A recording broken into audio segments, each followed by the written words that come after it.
Hello बच्चों, आज हम 12th क्लास का चैप्टर प्रकाश संश्लेषण के बारे में अध्ययन करेंगे। बच्चों, पिछले वीडियो में मैंने आपको प्रकाश संश्लेषण के बारे में पढ़ाया था, जिसमें हमने ये पढ़ा कि प्रकाश संश्लेषण क्या होता है, किसने इसकी खोज की थी और इसकी अभिक्रिया क्या होती है। और ये क्रिया दो प्रकार से होती है, प्रकाशिक और अप्रकाशिक, जिसमें प्रकाशिक में अपन ने चक्रीय और अचक्रीय के बारे में पढ़ा था। आज हम अप्रकाशिक अभिक्रिया के बारे में अध्ययन करेंगे। बच्चों, अप्रकाशिक अभिक्रिया नाम से स्पष्ट है कि प्रकाश के प्रेजेंट होना आवश्यक नहीं है। अप्रकाशिक अभिक्रिया की खोज ब्लैकमैन ने की थी 1905 के अंदर। अप्रकाशिक अभिक्रिया एक जैव रासायनिक अभिक्रिया है। ये सर्वप्रथम केल्विन और उसके साथियों ने बताया था कि अप्रकाशिक अभिक्रिया एक जैव रासायनिक अभिक्रिया है।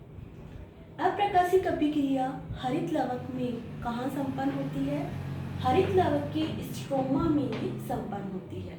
मैंने आपको बताया था कि प्रकाशिक अभिक्रिया जो है वो हरित लवक के गिरना भाग में संपन्न होती है, जबकि अप्रकाशिक अभिक्रिया हरित लवक के स्ट्रोमा भाग में संपन्न होती है।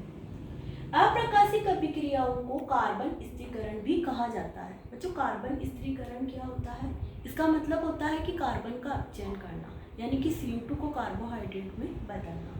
उक्त अभिक्रिया के लिए हमें ऊर्जा कहाँ से मिलती है? जो प्रकाशिक अभिक्रिया मैंने आपको पिछले वीडियो में बताई थी, तो मैंने उसमें आपको बताया था कि ऊर्जा की 2 इकाइयों का निर्माण हुआ था। उसमें मैंने आपको सारा चक्र बताया था। उसके अंदर एक जगह ATP का निर्माण हुआ था और एक जगह NADPH+ आयनों का निर्माण हुआ था।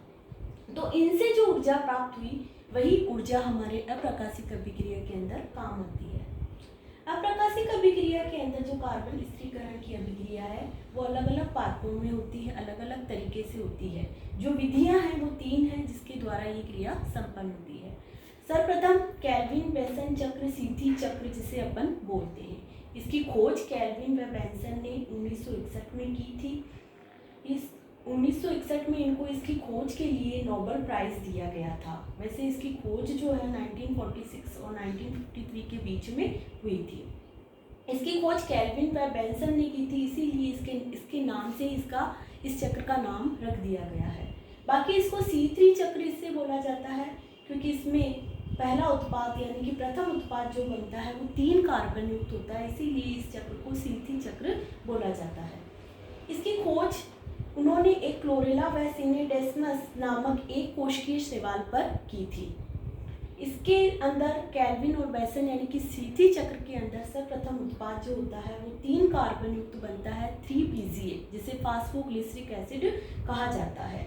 ये 3 फास्फोग्लिसरिक एसिड के 3 अणु इसके अंदर बनते हैं। इसमें कार्बन के 3 अणु काम में आते हैं, इसीलिए इस चक्र को C3 चक्र कहा जाता है। दूसरी विधि है हैच व स्लेट चक्र। इसकी खोज इन्होंने की थी, इसीलिए इसका नाम भी इसके नाम से रखा गया है और इसको C4 चक्र भी कहा जाता है। सर्वप्रथम मक्का और गन्ना के अंदर कुछ वैज्ञानिकों ने इसके ऊपर प्रयोग किए थे। मक्का का कैवटिलॉ ने किया था और गन्ने की पत्तियों पर इसका प्रयोग कॉटेचॉक ने किया था। ये 4 कार्बन युक्त पदार्थ इसके अंदर बनता है जिसका नाम होता है ऑक्सैलोएसिटिक एसिड, जिसकी शॉर्ट फॉर्म है OAA।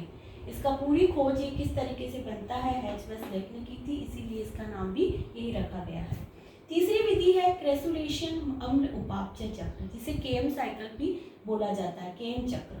ये बच्चों हमेशा मांसल व गुद्देदार पादपों के अंदर ही ये चक्र पाया जाता है, जबकि C4 चक्र जो होता है वो एक बीजपत्री में पाया जाता है, मक्का गन्ना और कुछ द्विबीजपत्री पादपों में जैसे यूफोर्बिया में भी ये पाया जाता है। इसकी विशेषता ये है कि रंध्र रात्रि के समय तो खुले रहते हैं और दिन के समय बंद रहते हैं। इसके अंदर जो सर्वप्रथम CO2 ग्रहण की जाती है वो पेप एंजाइम के द्वारा की जाती है और ऑक्सैलोएसिटिक बनता है। रात्रि के समय ये ऑक्सैलोएसिटिक एसिड जो होता है वो मैलिक एसिड में बदल जाता है।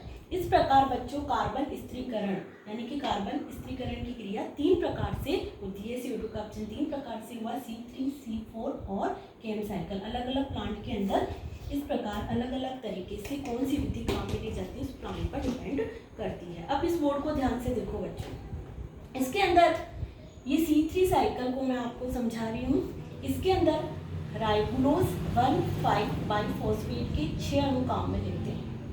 और CO2 के मैंने 6 अणु काम में लिए हैं और H2O के 6 अणु काम में लिए हैं। ये तीनों मिलकर एक अभिक्रिया कहलाती है कार्बोक्सिलीकरण, जिसके द्वारा एक पदार्थ बनता है फास्फोग्लिसरिक अम्ल यानी कि PGA फास्फोग्लिसरिक अम्ल, जिसके 12 अणु बनते हैं। ये 12 अणु काइनेज नामक एंजाइम की उपस्थिति में इनका फास्फोलीकरण होता है, ATP से ATP यानी कि फास्फेट का अणु निकल जाता है और इससे 1,3-डाइफास्फोग्लिसरिक अम्ल बनता है। और 1,3-डाइफास्फोग्लिसरिक अम्ल के बच्चों 12 अणु बनते हैं, जिनका अपचयन होता है। अपचयन मतलब जो NADP प्लस H आयन बने वो NADP प्लस H आयन किस में बदल जाते हैं, NADP के अंदर, और अपचयन होकर 3-फास्फोग्लिसरिक ग्लिसरैल्डिहाइड के 12 अणु बनते हैं। इस 12 अणु में 2 अणु को 3-फास्फोग्लिसरैल्डिहाइड में बदल जाते हैं और वहाँ से ग्लूकोज फिर सुक्रोज के अंदर और सुक्रोज स्टार्च में कन्वर्ट हो जाता है। बाकी इसके अंदर जो बचे हुए अणु हैं वो वापस इस राइबोलोज 1,5-बाइफॉस्फेट को बनाने में प्रयुक्त होते हैं ताकि दोबारा ये क्रिया हो सके। तो ये पुनः RUBP की उत्पत्ति होती है, जिससे सबसे पहले मोनोफॉस्फेट बनता है और मोनोफॉस्फेट का फास्फोलीकरण होकर यानी कि ATP फिर ATP प्लस PI में टूट जाता है और राइबोलोज 1,5-बाइफॉस्फेट के 6 अणु बनते हैं। तो बच्चों आपको समझ में आ गया होगा कि C3 साइकिल क्या होता है। C3 साइकिल मतलब सर्वप्रथम इससे ये बना, इससे ये बना, अपचयन होकर इससे ये बना, वापस इससे ये बन गए, यानी कि ये चक्र क्या होता है, चलता रहता है और इसे ही अपन केल्विन बेसन चक्र यानी कि C3 चक्र कहा जाता है। और अब अगले वीडियो में मैं आपको C4 चक्र और कैम चक्र के बारे में बताऊंगी।